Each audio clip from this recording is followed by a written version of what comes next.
I want to address another topic, and that's the topic of tariffs. They are doing incredible harm to our economy in Vermont. In my view, they're doing long-term damage to our economy here in the United States. I want to commend my colleagues, Senator Paul, Senator Kaine, and others, Senator Shaheen, Ranking Member Wyden, Ranking Member Shaheen, and Leader Schumer for sponsoring the bipartisan legislation we voted on yesterday, suspending the emergency authority on which the president was acting to impose a tariff on Brazil, a country, by the way, with whom we have a trade surplus. We're 9 months into this trade war with tariffs at the forefront. And it's a war with Canada. It sort of started with them. That's a big deal for Vermont. We're a border state, but it's a big deal for all of our states because Vermont is one of 34 states whose major trading partner is Canada.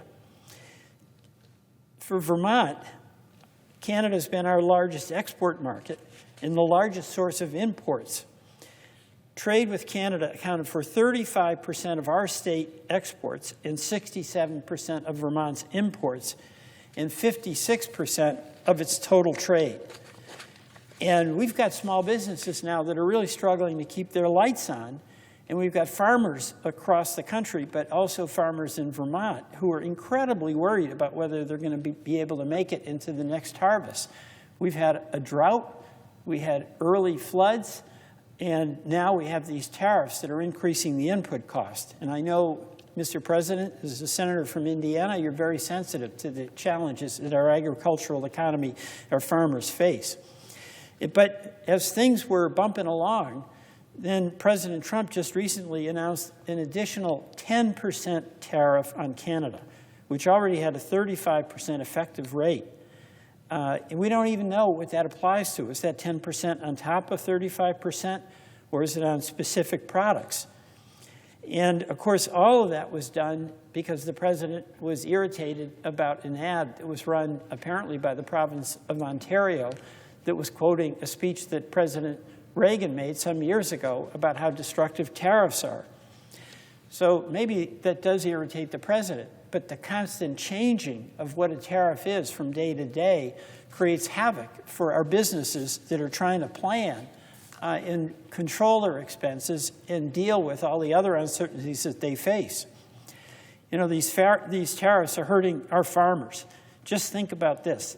Fertilizers, those costs are up 16%, in some cases 39%.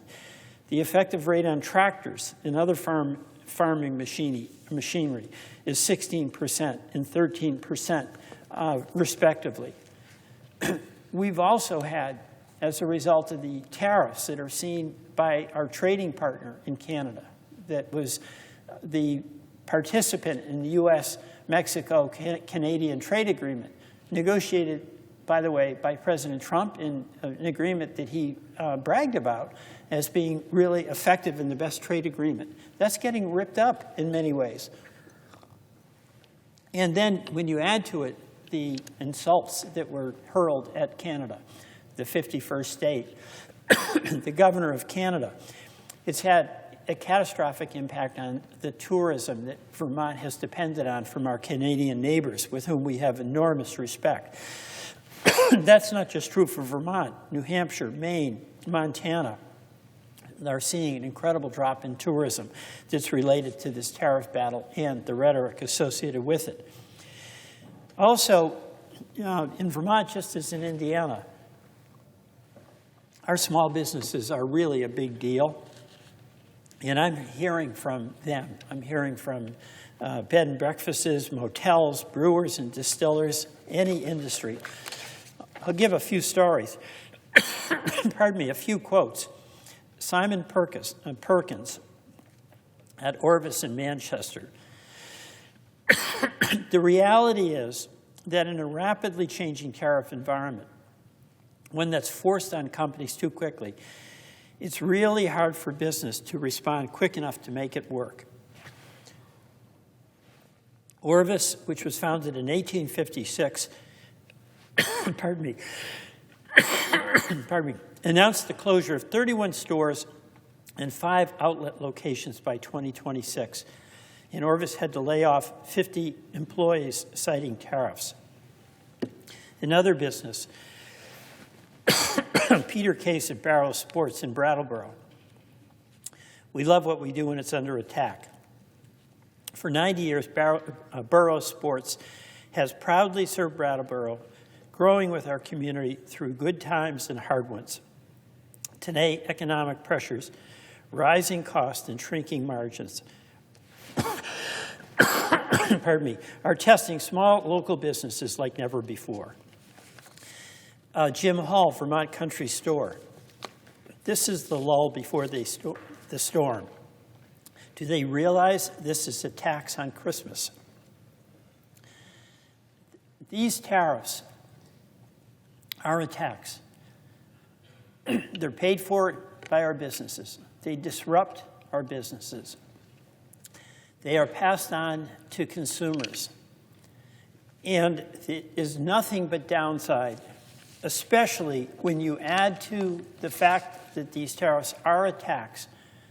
They're imposed and implemented in a totally arbitrary way, where a person who's running a business has to contend with all the uncertainties of a volatile marketplace, has to deal with the constant uncertainties that are the result of ever-changing tariff policy.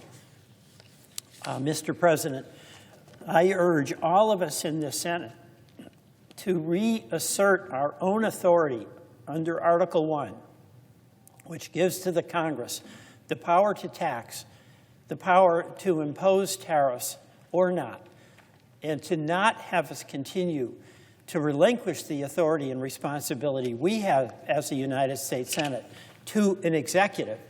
This is our responsibility. And part of that reason is because we are close to people who are affected by these policies.